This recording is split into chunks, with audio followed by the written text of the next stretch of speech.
103,4 DFM Radio Musik Asli Indonesia. DFM Mania tiba sekarang, talk show inspirasi dan mandiri. Dan tema kita pagi ini adalah komitmen dan kepedulian GN OTA membantu anak asuh. Jadi DFM Mania Yayasan GN OTA itu adalah gerakan nasional orang tua asuh, sebuah organisasi sosial nirlaba independen dan transparan, didirikan di tanggal 29 Mei 1996.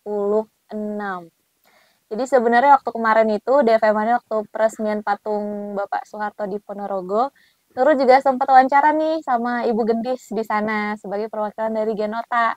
Nah sekarang kita juga mau ulik lebih jauh lagi tentang GN OTA ini bareng sama Mas Edi Wijaya dan Mbak Christine, fundraising manager dan program manager Yayasan GN OTA.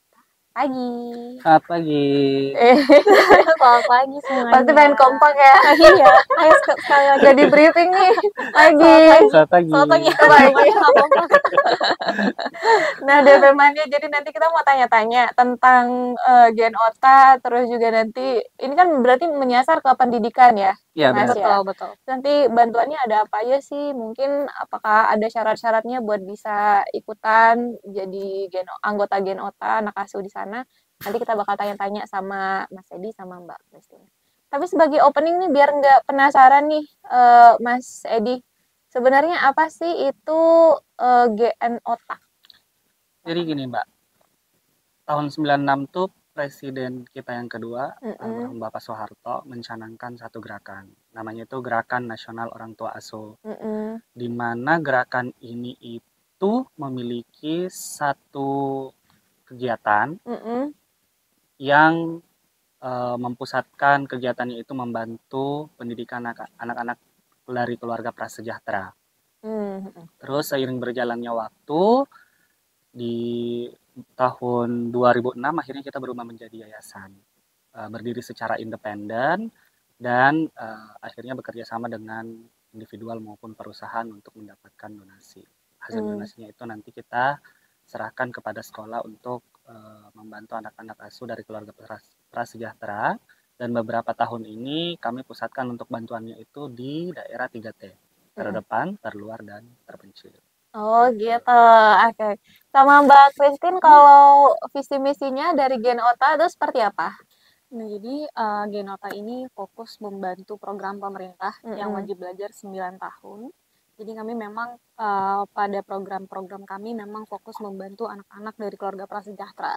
Kami ingin agar adik-adik yang sekolah tidak sampai putus nih, tidak putus sekolahnya itu dengan memberikan bantuan-bantuan kami dalam berupa indeks gitu. Jadi memang fokus kami adalah membantu anak-anak dari keluarga prasejahtera. Pokoknya mereka jangan sampai putus sekolah, dan harapan kami bisa mengikuti wajib belajar 9 tahun ya. Sekarang sudah dicanangkan 12 tahun tapi belum resmi ya. Tapi sekarang betul. Masih 9 tahun. Jadi itu adalah tujuan kami, membantu anak-anak ini untuk lulus sampai setidaknya wajib belajar 9 tahun. Aku jadi inget deh dulu waktu SMA aku juga ada tuh namanya kakak asuh.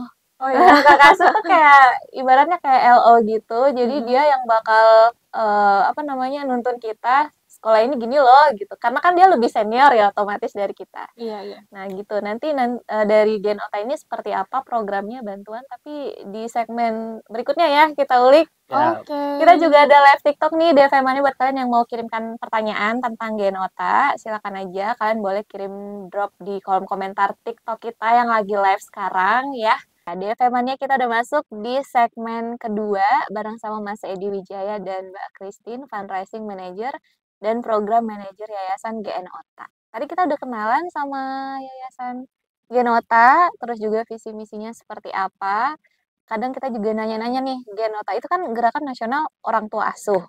Apakah setiap orang tua mengasuh satu anak, atau sebenarnya programnya seperti apa? Karena kan kalau pendidikan program wajib belajar itu kan berarti nggak ada lagi biaya sekolah begitu ya, Mas, Mbak. Jadi bantuan dari sisi mana nih dari Yayasan GN OTA-nya? Gitu. Mungkin bisa lebih dijelasin sama Mas Edi kali ya? Jadi sebenarnya Mbak, kalau zaman dulu pas GN OTA baru berdiri, jadi memang satu orang tua asuh itu satu anak. Sepertinya seperti itu.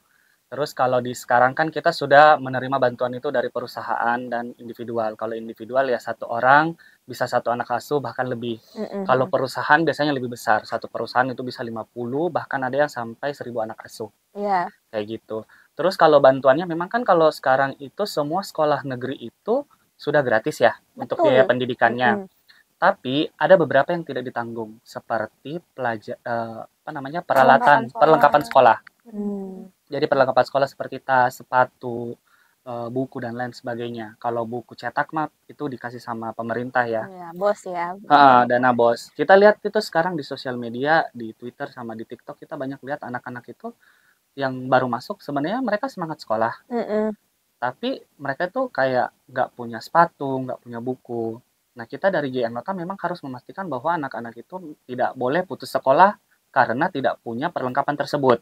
Betul. Maka dari itu kita mencanangkan program Gerakan Nasional Orang Tua Asuh untuk mendapatkan donasi untuk membelanjakan perlengkapan sekolah untuk mereka. Kayak gitu sih. Jadi kita tidak memberikan uang untuk mereka. Berupa barang ya, Barang. perlengkapan lah istilahnya. Oh, berarti dari sisi itu nih, setuju sih, karena walaupun sebenarnya biaya sekolah gratis, perintilan-perintilan kayak gitu tuh yang seharusnya lebih diperhatikan lagi ya Mas ya. Iya benar. Apalagi kalau aku nonton tuh di TikTok banyak banget khususnya di daerah 3T bener. Di timur itu tuh masih banyak yang sekolah nggak pakai sepatu loh. Iya. Iya. Terus kalau sekarang udah berapa sih Mbak anak asuhnya?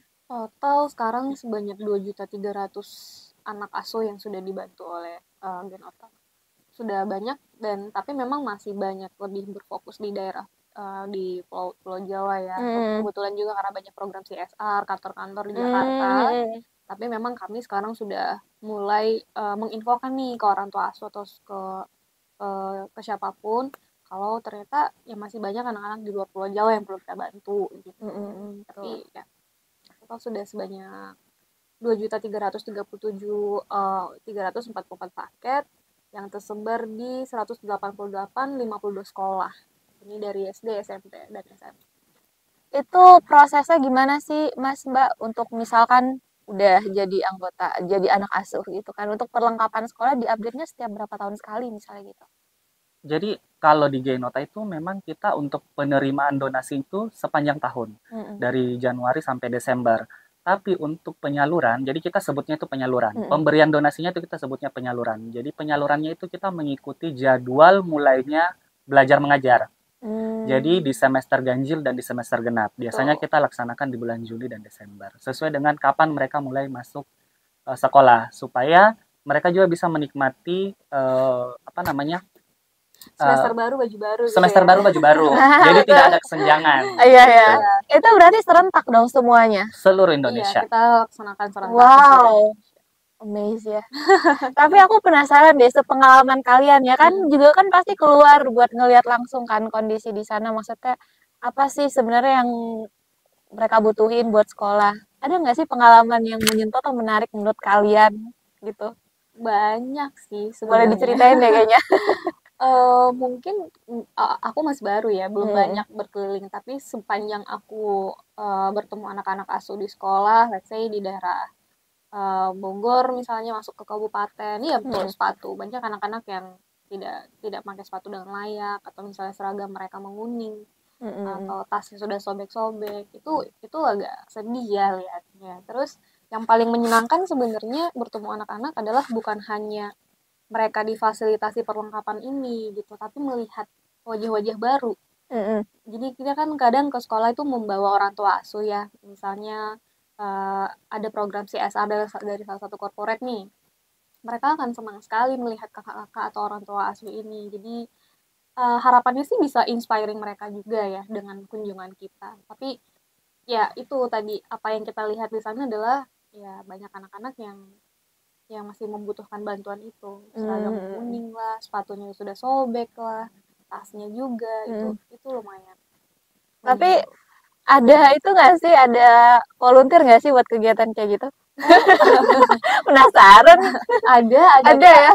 Oh tapi ini untuk beberapa kegiatan tertentu aja Mbak, kita open volunteer. Oh gitu. Mungkin untuk yang kunjungan gitu ya? Boleh nanti di program Travel for Hope misalnya, atau Friends for Hope, bisa nanti kita bikin volunteer.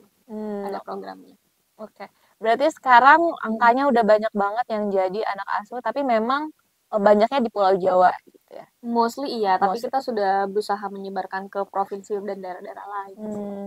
Dananya dari mana sih Mbak selain dari CSR tadi? Dari orang tua asuh individu. Lalu kami juga punya program Gara Self for Hope. Kita punya program fundraising ya Mas. Ada Gara Self for Hope. Terus kemudian ada galeri. Itu salah satu program kami untuk fundraising. Untuk mencari dana lah. Iya, lalu menghimpun masih dana banyak juga loh orang tua asuh individu yang regularly donate ke yayasan gitu. Oh begitu. Iya. Itu asalnya pasti dari sekitar Jakarta nyebar ya? Oh menyebar dari seluruh. Ini kan berarti anak asuh ada banyak ya Mas ya? Ya. Tersebar di seluruh Indonesia lah kalau kita bilang, walaupun mostly masih di Jawa. Itu gimana sih caranya buat bisa jadi anak asuh? Atau sebenarnya kalian punya kriteria tersendiri gitu, yang lebih spesifik? Sebenarnya kalau dari segi kriteria itu cuma satu. Jadi anak-anak yang masih tercatat di sekolah dan dari keluarga prasejahtera. Itu aja. Kalau untuk persyaratan lainnya, biasanya kita menunjuk anak asuh dari sekolah itu, kalau memang dari orang tua asuhnya tidak memilih daerah, itu biasanya kita tunjuk sendiri. Ya, seperti kita bilang tadi, kita utamain daerah 3T. Tapi kalau misalnya orang tua asuh atau company-nya atau individunya dalam jumlah banyak itu memilihnya di daerah sekitar tempat mereka berkegiatan sehari-hari, misalnya di Pulau Jawa, maka kita milihnya di Pulau Jawa.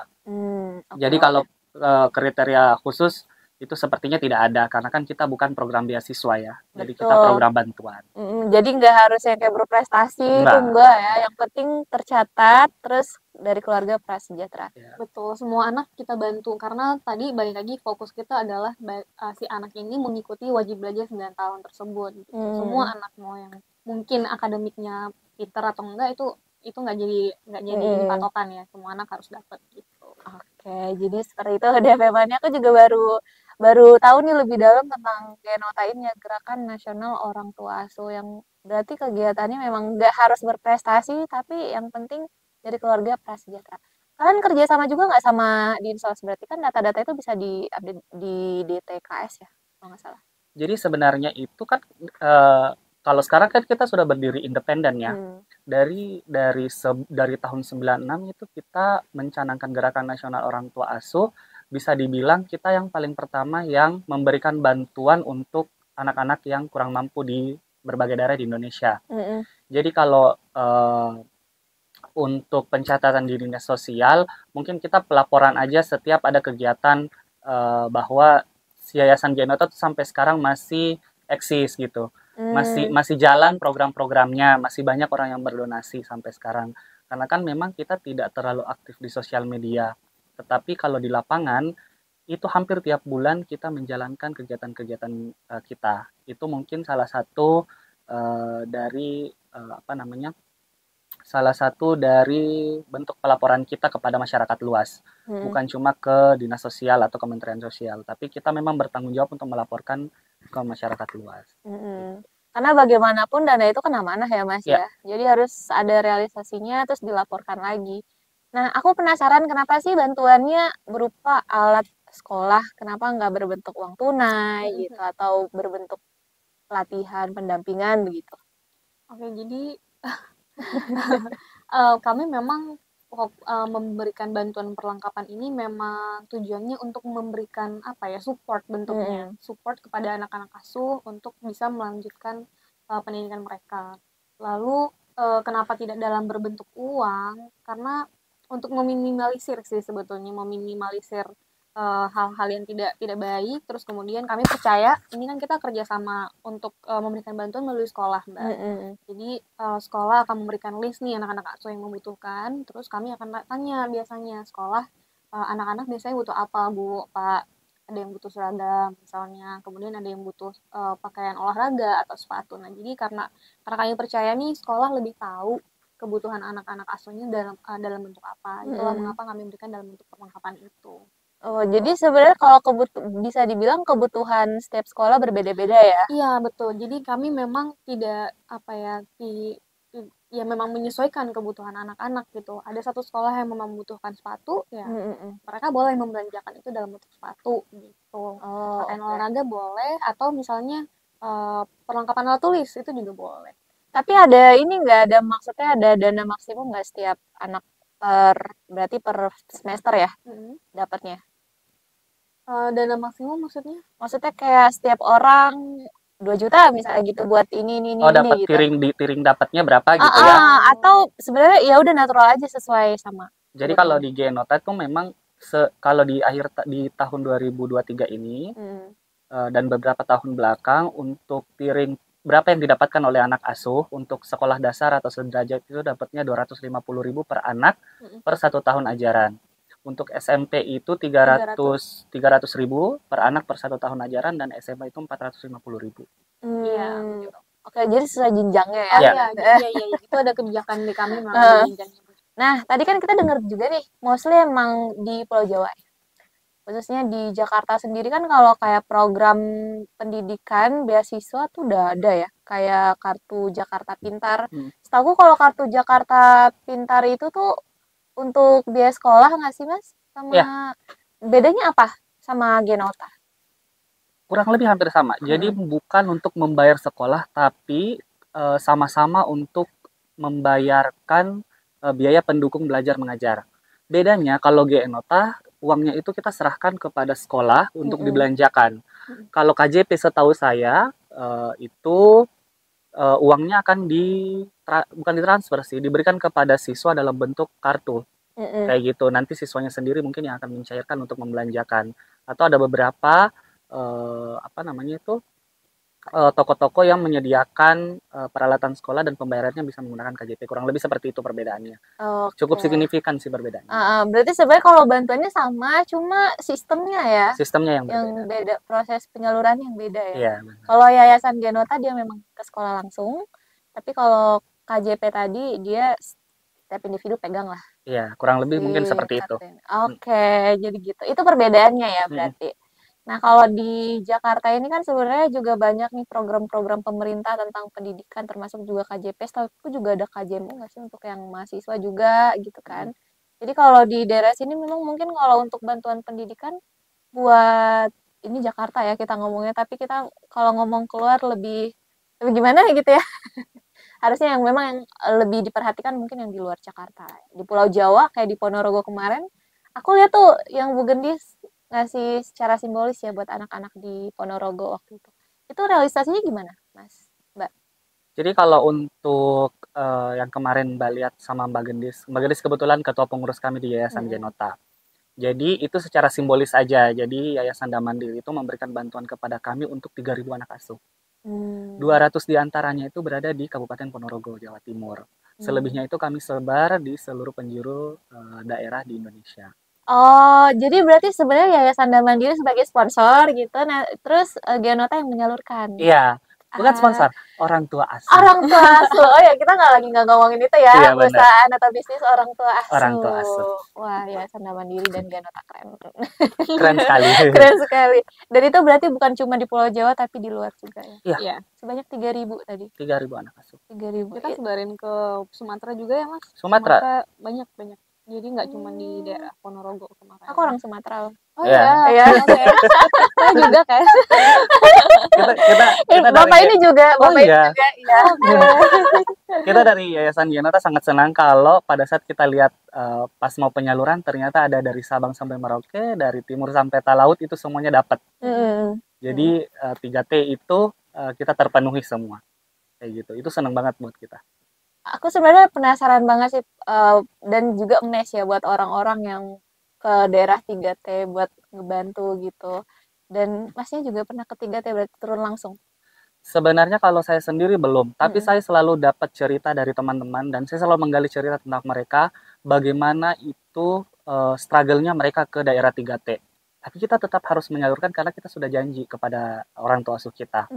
Mereka harus naik pesawat, habis itu naik kapal, naik kuda bahkan, Mbak. Iya, naik kuda. Naik kuda itu tuh lucu banget itu ceritanya. Gimana? Itu tuh kalau nggak salah di daerah Nusa Tenggara.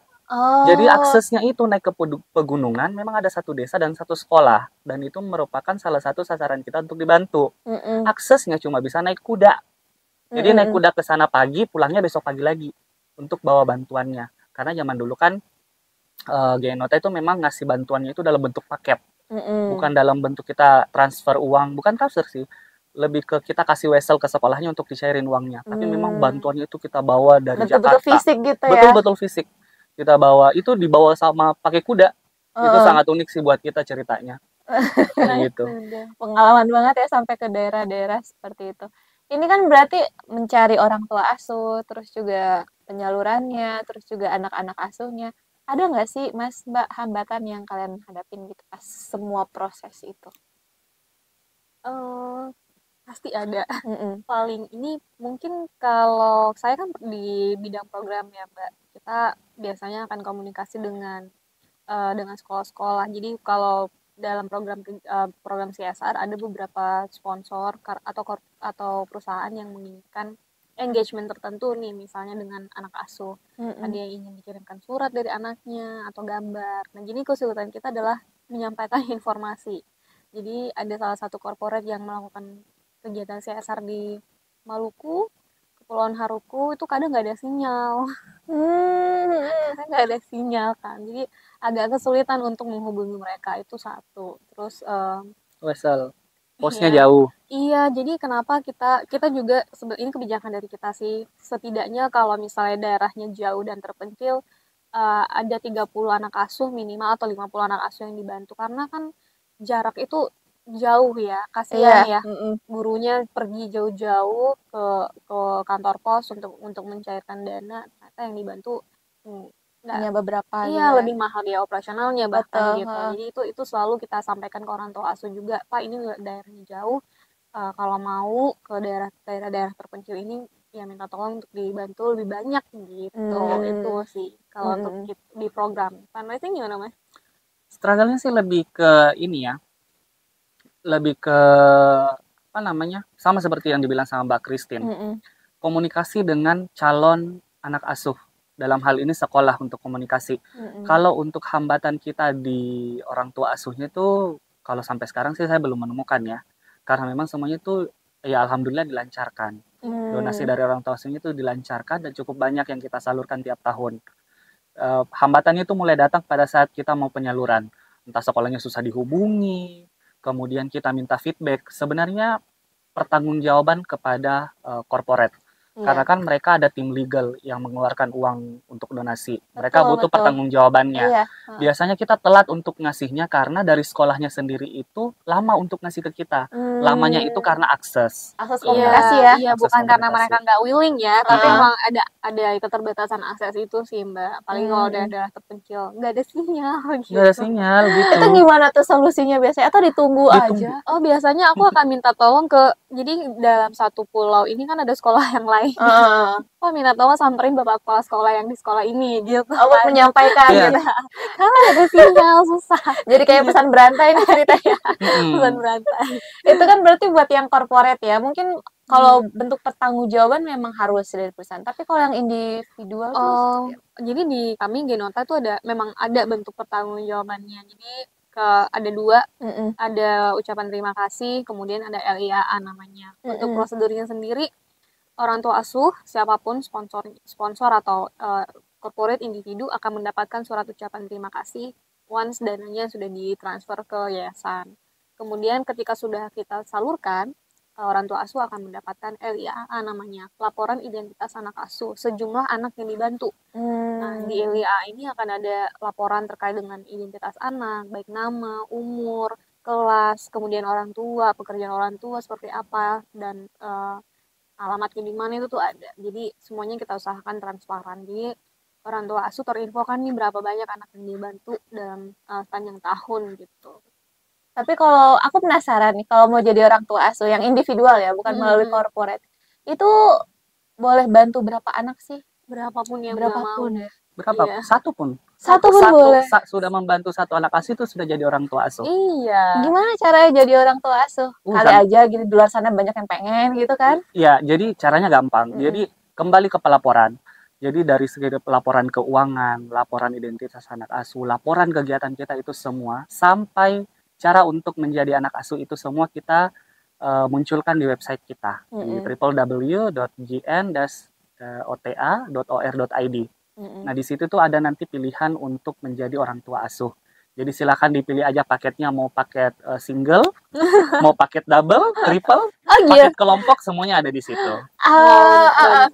Mau bantu sinambung juga boleh.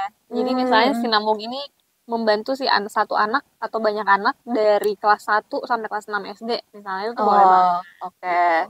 Berarti ada durasinya juga ya? Iya, jadi boleh nanti misalnya nih orang tua asuh tuh banyak yang indeks kan terinfokannya di website, misalnya SD berapa, SMP berapa, SMA berapa indeksnya. Misalnya ada satu orang tua asuh yang mau membantu si anak saat dari kelas 1 sampai lulus, dia boleh tuh nanti nge-email aja langsung. Saya sudah transfer, saya mau bantu satu anak untuk 6 tahun, itu possible banget. Atau misalnya bisa langsung transfer, apply dan transfer di website, itu ada panduannya nanti di website. Jadi buat kalian DFM yang pengen jadi orang tua asuh gitu kan, even satu anak pun boleh. Boleh. Langsung aja ke websitenya. Ya, tapi ada nggak sih momen kayak orang tua asuh sama anak asuh ketemu gitu? Ada ya? Ada. Jadi setelah orang tua asuh atau perusahaannya ini memberikan donasi, jadi biasanya pertemuan itu lebih banyak ke corporate. Memberikan donasi, biasanya kita bikin program namanya program simbolis. Jadi program simbolisnya itu orang tua asuhnya kita datangkan ke sekolah anak asuhnya tempat belajar. Nanti kita pertemukan mereka akan nanti sama-sama bikin kelas inspirasi namanya. Jadi keakraban mereka itu antara anak asuh dengan orang tua asuh terbentuk di kelas inspirasi. Jadi si kakak-kakak asuhnya ini atau orang tua asuhnya ini menceritakan pengalaman pekerjaan mereka misalnya kepada anak asuhnya, supaya mereka itu punya satu keinginan yang besar untuk tetap sekolah supaya bisa menjadi nanti orang tua asuh seperti mereka. Gitu. Haru banget ya.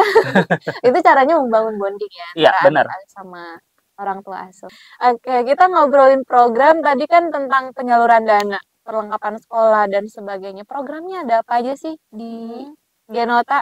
Dari Mbak atau Mas nih? Dari Mbak Christine yang pegang program sendiri. Oke, udah hafal luar kepala lah ya. Udah luar kepala. Tiap hari itu aja yang dibahas kita. Oke. Jadi di Genota sendiri itu ada 8 program. Ini yang akan kita jalankan setiap hari. Ada 1 demi 1, ada Pundi of Hope, ada Gallery of Hope, ada Garasel, ada Travel of Hope, Sound of Hope, Friends of Hope, dan Arms of Hope. Jadi semua program ini tujuannya adalah untuk memberikan bantuan pada anak asuh ya. Dan untuk sekarang memang yang paling aktif yang kita laksanakan adalah 1 demi 1, kemudian Garasel, terus ada Gallery of Hope juga. Kemudian ini kita lagi mau running Travel of Hope gitu. Jadi program-program Genota memang memfokuskan kepada anak asuh. Dan kegiatan-kegiatan ini tuh fungsinya yaitu tadi Mbak, untuk memberikan bantuan dalam bentuk indeks. Misalnya ini dalam Garasel for Hope. Jadi Garasel for Hope ini kita akan mencari membuka donasi, sebenarnya donasi siapapun, orang tua asuh, teman-teman yang mau mendonasikan barang-barang bekas layak pakai bisa disumbangkan ke Genota. Nanti akan kami jual kembali nih pada bazar.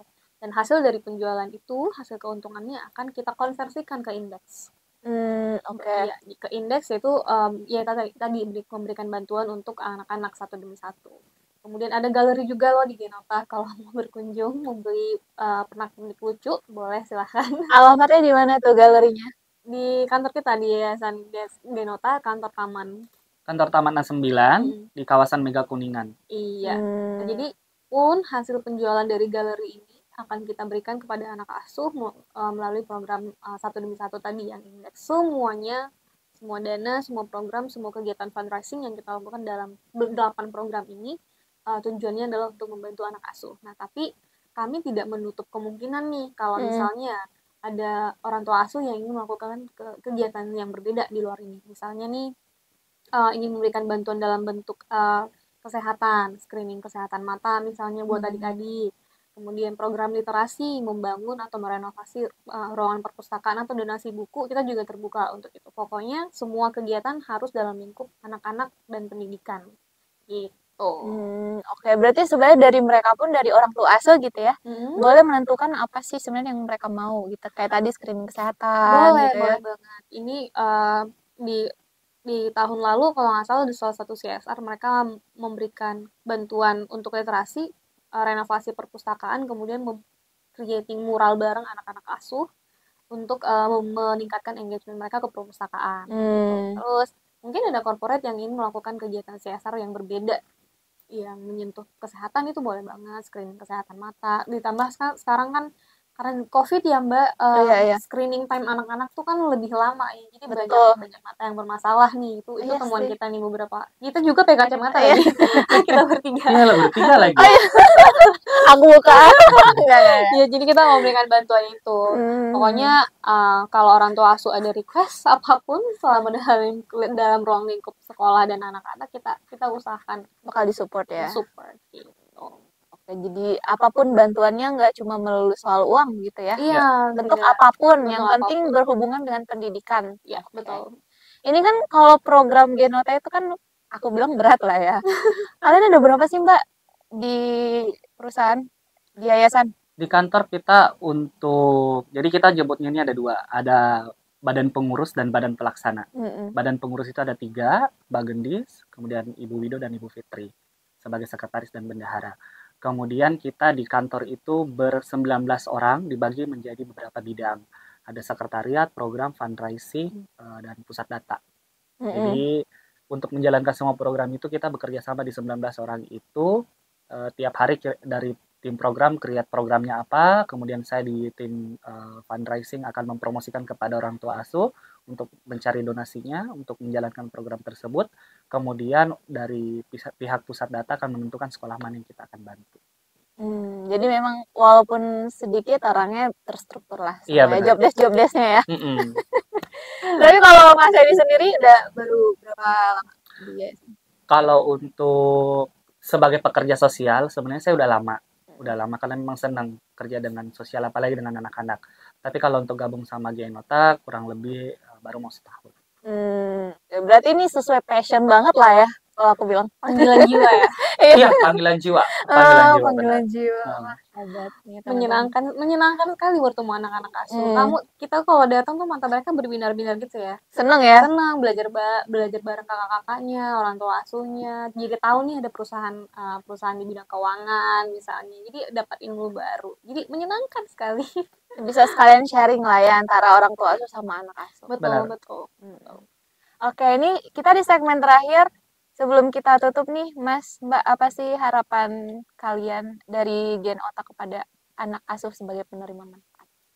Ya. Dari Masnya dulu. Kalau dari saya, seperti yang dibilang sama Mbak Christine, dari 8 program Genota itu semuanya kan pakai of hope atau for hope.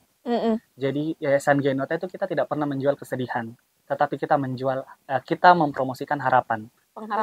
Pengharapan kepada anak asuh kita. Memastikan bahwa mereka itu tidak putus sekolah. Kalau sekolahnya sudah dibayarin pemerintah, biarkanlah Genota yang menyediakan untuk perlengkapan sekolahnya. Mantap sekali Anda. Gak dari Mbaknya. Kalau aku tuh percaya pendidikan itu tuh punya peran penting dan peran besar untuk merubah kehidupan. Harapanku adik-adik yang menerima bantuan, kejarlah mimpimu setinggi bintang di langit. Jangan patah semangat kalau misalnya kami berusaha, NGO ini berusaha untuk fill in the gap, membantu kalian dalam bentuk yang bisa kami berikan, entah itu perlengkapan atau seragam atau apapun. Tapi jangan pernah patah semangat, itu harus mengejar mimpi setinggi bintang di langit. Kami akan membantu dengan apa yang bisa kami berikan gitu. Oke, Genota juga membuka atau memfasilitasi kalian teman-temannya di luar sana. Kalau kalian pengen jadi orang tua asuh, ikut andil, ambil peran gitu kan, memajukan pendidikan di Indonesia, kalian boleh tadi kunjungin websitenya. Maaf Mas, di mana Mas? Websitenya di www.gn-ota.or.id atau di sosial media kita @yayasan Genota. Iya. Nanti kita cantumin juga di description box kita di YouTube, karena tayangan ulangnya kita post juga Mas. Oh, siap. Kalian bisa tonton selengkapnya di situ ya, DFM Mania. Terima kasih banyak buat kalian yang udah dengerin kita cuap-cuap. Biar seneng nih kita cuap-cuap tadi ya. Cuap-cuap. Juga yang udah nontonin kita di live TikTok, nanti tayangan ulangnya bisa kalian cek di YouTube kita di @1034 DFM Jakarta. Jangan lupa di subscribe, like, comment, and share juga. Kalau gitu Nurul, Pak Randy, Mas Ilham juga Mbak Christine dan Mas Teddy pamit. Wassalamualaikum warahmatullahi wabarakatuh. Waalaikumsalam. Terima kasih semuanya. Terima kasih.